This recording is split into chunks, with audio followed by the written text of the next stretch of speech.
This is Ed Rogers, and I'm here to show you how. It's all connected. We're told daily that Islam is a religion of peace, and that the vast majority of Muslims are moderates who simply want to live in peace. While this may be true in some cases, the assertion is irrelevant, and today's program will show you why. We'll look at several reasons not to look to moderates to keep the peace. The basic fallacy in the assertion that moderates want peace is that it isn't the moderates who are directing the course of Islam in the world today.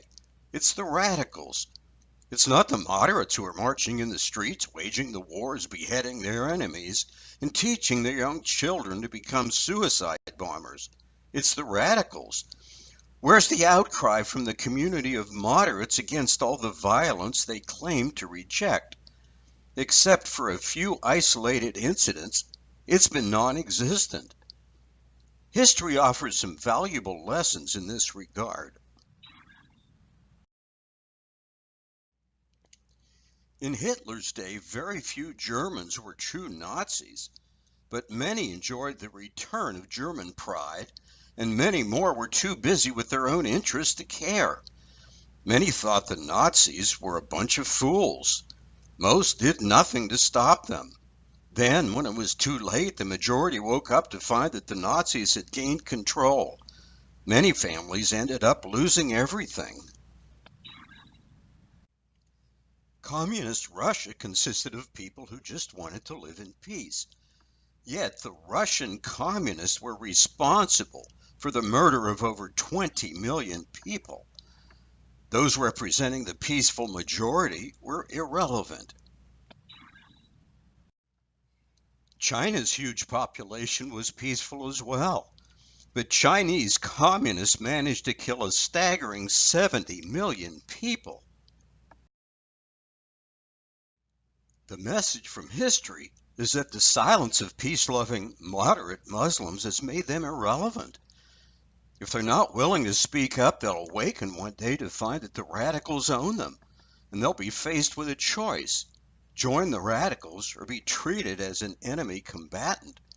As we've seen, millions of peace-loving people around the world have died because the peaceful majority did not speak up until it was too late. There are good reasons why moderate Muslims remain silent in the face of atrocities by radicals. I could give many reasons, but here are a few that rank high on the list. Let's look at the issue of fighting in or directly supporting holy wars for the cause of Allah. Those claiming to belong to the House of Islam have only three choices: join the fight, support those who are fighting, or risk likely execution. In case you've been taught that Muslims are forbidden from killing fellow Muslims, they've figured out a way around that. The radicals claim that those who won't fight aren't true Muslims and are therefore not immune from execution. There is some truth to the claim that most Muslims don't want to fight in any holy war. They just want to live, raise their children, and enjoy a peaceful life. Their radical brothers, however, do everything they can to make this life of peace impossible. They wage a war of intimidation against both the infidels and the moderates, who know that speaking out against what they see as Islamic atrocities could get them or their family killed. If their public statements are seen by radicals as being insulting to Islam or the Prophet, they become guilty of blasphemy and must be killed according to Islamic law. As you might imagine, just about anything is considered blasphemy, including publicly stating that Islam's goal is world domination, stating that Islam condones mass murder as a necessary part of fighting in the cause of Allah, or revealing that Muhammad beheaded Jews who refused to convert to Islam. These and all the other reasons why moderates remain silent are all based on fear.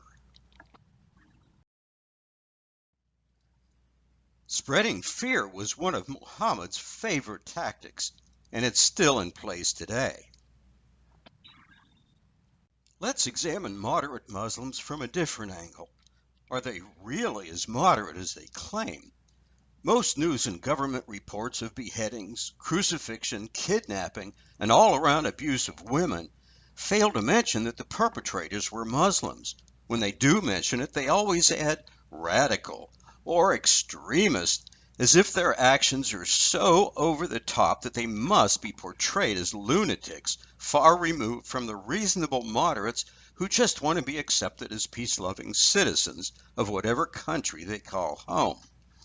The truth of the matter, however, is that these so-called radicals aren't doing anything that isn't commanded or implied in the Qur'an or the Hadith. They are simply taking their religion seriously.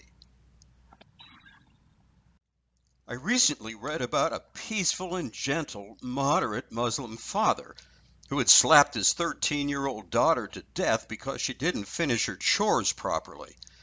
After telling her to do the job right, the 74-year-old father claimed that she said something disrespectful, so he slapped her in the face so hard that she died in a hospital 2 days later from her injuries. He was sentenced to 60 days in prison for the manslaughter death of his daughter. In his own words to the Quebec court judge, "I lost my daughter, but it was the will of God. I am not violent."